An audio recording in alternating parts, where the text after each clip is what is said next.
रुधौली से जुड़े हुए सभी उपस्थित भाइयों बहनों, आप सबकी इतनी भारी संख्या देख करके मुझे आज से 5 वर्ष पहले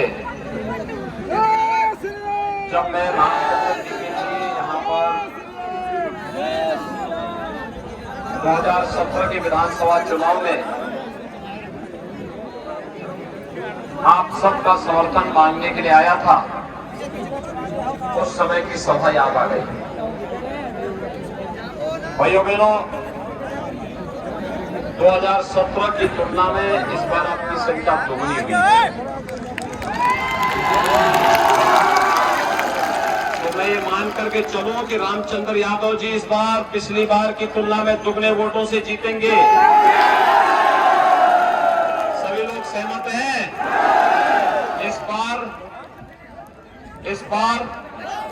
इस बार सभी लोग समान रूप से, भाइयों बहनों, ये हम सबका गौरव है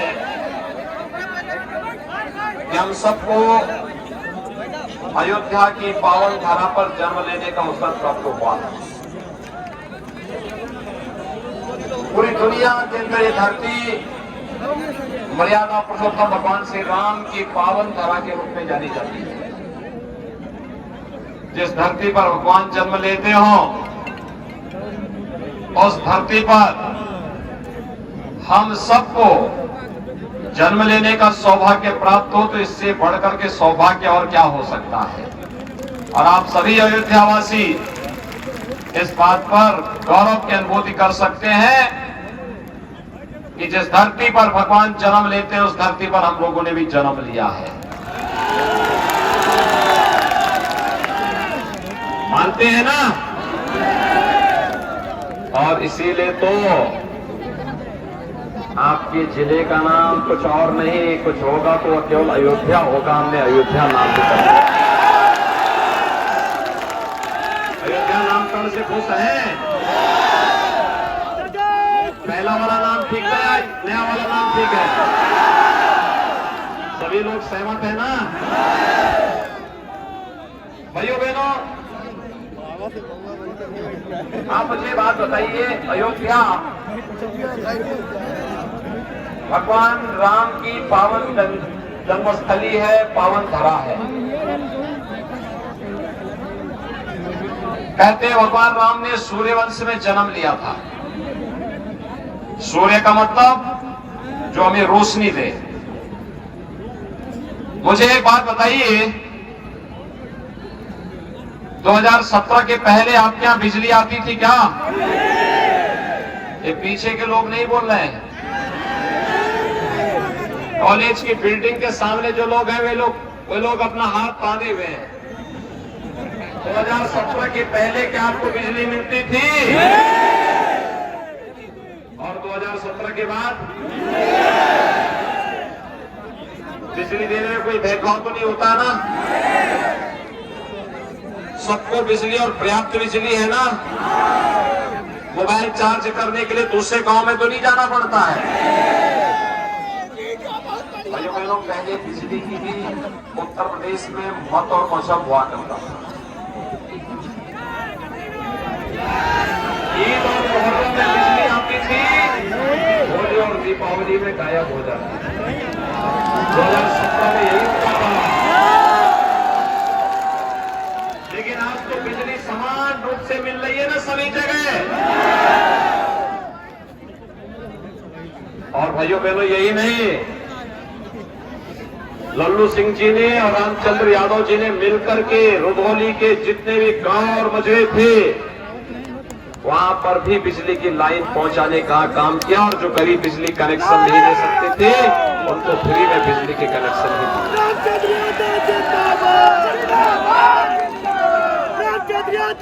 भाइयों बहनों, समाजवादी पार्टी की सरकार के समय पूरे प्रदेश में 18,000 गरीबों को एक मकान स्वीकृत हुए थे, कुल 18,000। और भाइयों बहनों,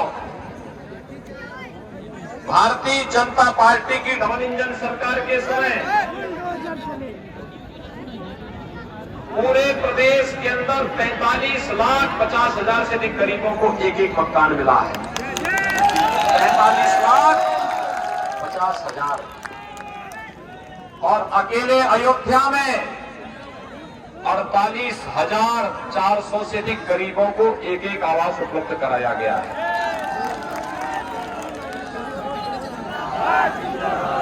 भाइयों बहनों,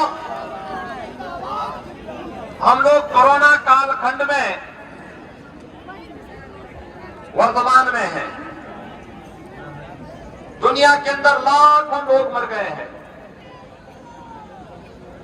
उन सभी परिवार वालों के प्रति हमारी संवेदना है जिन्होंने अपने प्रियजनों को खोया है। लेकिन भाइयों बहनों, कोरोना में जीवन और जीविका कैसे बचनी चाहिए, प्रधानमंत्री मोदी जी के मॉडल को पूरी दुनिया ने सराहा है। पूरी दुनिया ने कहा है फ्री में टेस्ट, फ्री में उपचार, फ्री में वैक्सीन और सबको वैक्सीन। आपने वैक्सीन लिया? सभी लोगों ने? इस बार एक कॉलेज के सामने वाले लोग जो हाथ पे हाथ बांधे हुए हैं, आप लोगों ने वैक्सीन लिया कि नहीं लिया है? वैक्सीन सबने ले लिया है, बधाई आपको। वैक्सीन भारत के कोरोना के खिलाफ लड़ाई का प्रतीक है। तीसरी वेव कब आई, कब चली गई, कोई पता नहीं लगा। वैक्सीन के कारण मुझे बताइए, क्या इस वैक्सीन का कोई पैसा तो नहीं मांगा था आपसे? फ्री में मिला? सच बोलना, कोई पैसा तो नहीं लिया ना आपसे? और यही मैं जानना चाहता था भाइयों बहनों, अगर सपा की सरकार या बसपा की सरकार होती तो ये वैक्सीन बाजार में बिक जाती, किसी गरीब को नहीं मिलती।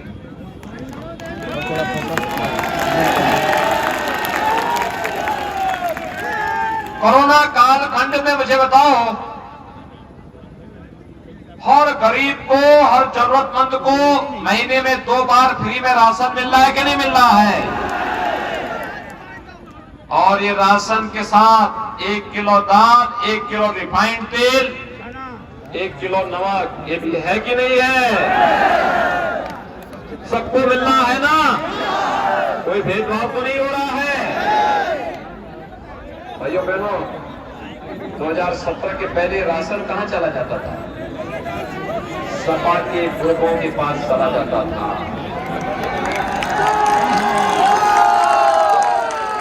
बहुजन समाजवादी पार्टी के हाथी का पेड़ भी इतना बड़ा है कि पूरे प्रदेश का राशन ही उसमें समा जाएगा।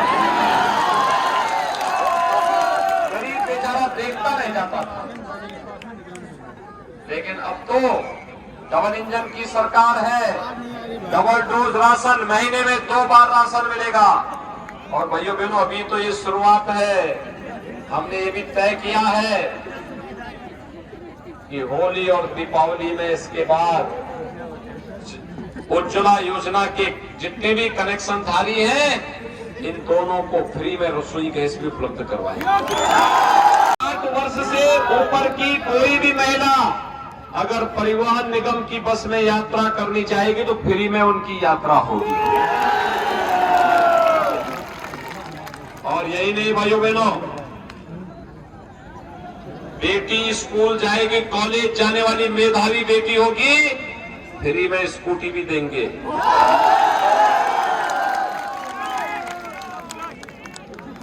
बेटी के जन्म लेने से लेकर के स्नातक तक की पढ़ाई के लिए अब तक मुख्यमंत्री कन्या सुमंगला योजना में 15,000 रुपए दे रहे हैं। इस राशि को बढ़ा करके 25,000 करेंगे। और भाइयों बहनों, अब तक बेटी की शादी के लिए मुख्यमंत्री सामूहिक विवाह योजना में 51,000 रुपए दिए जाते थे। अब इस राशि को हम करने जा रहे हैं 1 लाख रुपए।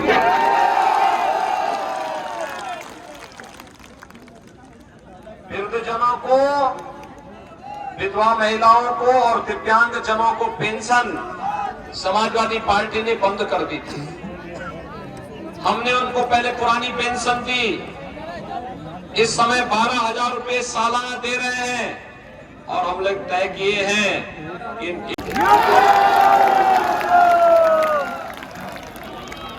भाइयों बहनों,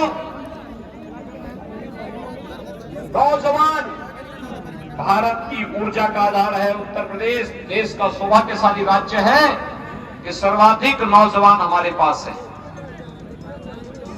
सर्वाधिक नौजवान हमारे पास हैं। हमने तय किया अपने युवाओं के लिए आने वाले 5 साल में हर परिवार के एक नौजवान को नौकरी, रोजगार या स्वतः रोजगार के साथ जोड़ने का कार्य करेंगे। हमने पिछले 5 साल में 5 लाख नौजवान को नौकरी दी, 2 करोड़ से अधिक नौजवानों को रोजगार और स्वतः रोजगार के साथ जोड़ा है। वर्तमान में 1 करोड़ नौजवानों को टैबलेट और स्मार्टफोन दिया जा रहा है। और भाइयों बहनों, आने वाले 5 वर्ष के अंदर इसको बढ़ा करके 2 करोड़ करेंगे। 2 करोड़ नौजवान को टैबलेट और स्मार्टफोन फ्री में।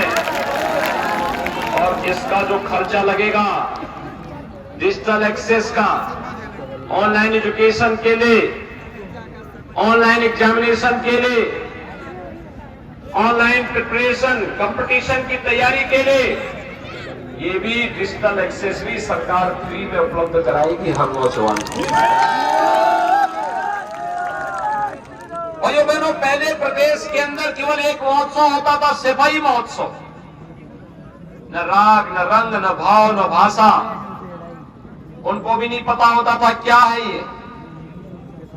आज तो दीपोत्सव के रूप में अयोध्या की दीपावली दुनिया के अंदर छा जाती है।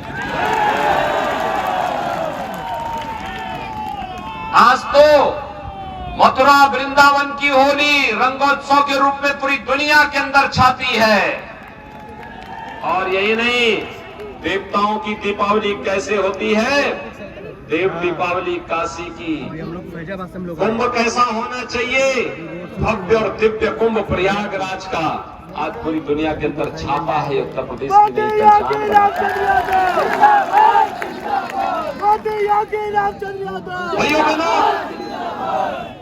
भाइयों बहनों, समाजवादी पार्टी के एक नेता मुझसे एक दिन बहस करने लगे।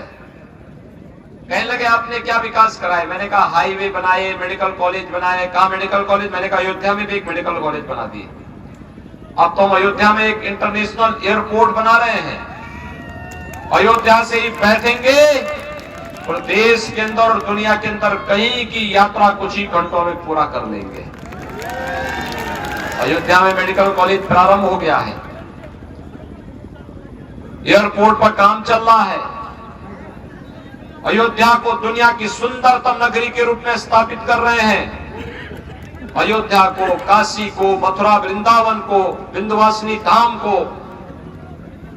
और यही नहीं, मैंने कहा विकास की जितनी योजनाएं, जहां बिजली की आवश्यकता वहां बिजली दी गई, जहां पानी की आवश्यकता वहां पानी दे रहे हैं, गरीबों को मकान दे रहे हैं,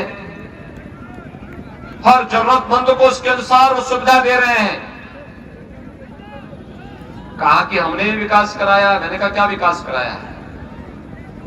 कोई एक विकास का कार्य कर लो। कहा कि साहब देखिए, हमारे को पता नहीं था कि सड़क बननी चाहिए, बिजली आनी चाहिए, रसोई गैस मिलना चाहिए, पानी मिलना चाहिए। अयोध्या के बारे में हम लोग डरते थे पहले, लेकिन भाइयों बहनों, उन्होंने जो जवाब दिया, अजीब सा दिया।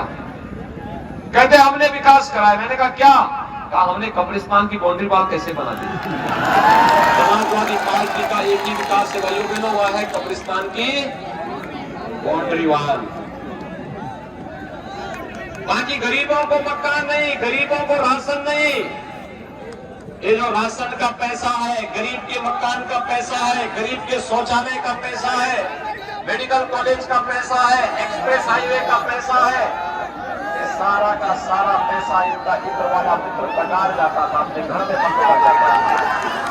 और इसी के लिए सरकार ने बनाया है एक नया उपकरण। समझ गए होंगे ना? इसीलिए हाईवे भी बनता है, एक्सप्रेस हाईवे भी और एयरपोर्ट भी उससे बनता है, और साथ साथ माफियाओं को रौंदने का काम भी करता है वो। तो उन्होंने कहा कि पैसा आपके पास इतना कहां से आ गया? मैंने कहा देखो हमारा पैसा सड़क भी बनाता है, बिजली भी लाता है, पानी भी लाता है, गरीबों को राशन भी देता है और ये माफियाओं के ऊपर भी चढ़ता है और माफियाओं के अवैध कमाई को पुनः सरकार के खजाने में जमा करके गरीबों में राशन बांटने का काम भी करता है। ये काम जारी रहना चाहिए ना? सभी लोग सहमत हैं? भाइयों बहनों, इसके लिए अधिक से अधिक विधायक बीजेपी के जब जीतेंगे तभी ये हो पाएगा। दमदार सरकार चाहिए, दमदार सरकार के लिए मजबूत सरकार चाहिए और मजबूत सरकार के लिए फिर एक बार 300 पार के लक्ष्य को प्राप्त करना होगा। और इसके लिए भाइयों बहनों मैं आप सबसे अपील करूंगा, भारतीय जनता पार्टी ने रुधौली से श्री रामचंद्र यादव जी को अपना प्रत्याशी बनाया है और यही नहीं, बिल्कीपुर से बाबा गोरखनाथ हैं, बीकापुर से डॉक्टर अमित सिंह चौहान हैं, अयोध्या से वेद प्रकाश गुप्ता हैं, गोसाईगंज से श्रीमती आरती तिवारी है। सभी लोग सहमत हैं? भारतीय जनता पार्टी को भारी वोटों से विजयी बना के भेजेंगे सभी लोग। भाइयों बहनों, श्री रामचंद्र यादव जी आपके विकास के लिए, रुधौली के विकास के लिए दिन रात एक करते हैं, पूरी मेहनत करते हैं। वे विकास और सुशासन के लिए निरंतर कार्य करेंगे। 27 फरवरी को चुनाव है और जीतने की पहली शर्त क्या होगी?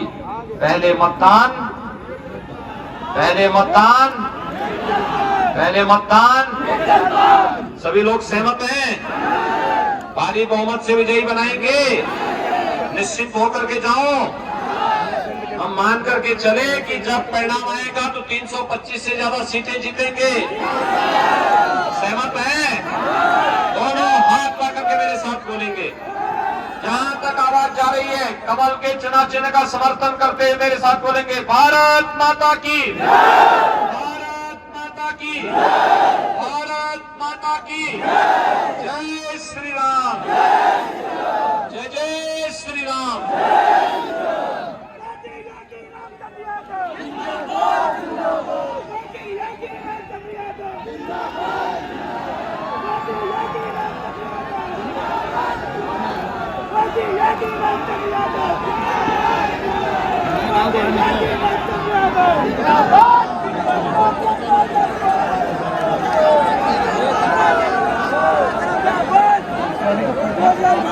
आओ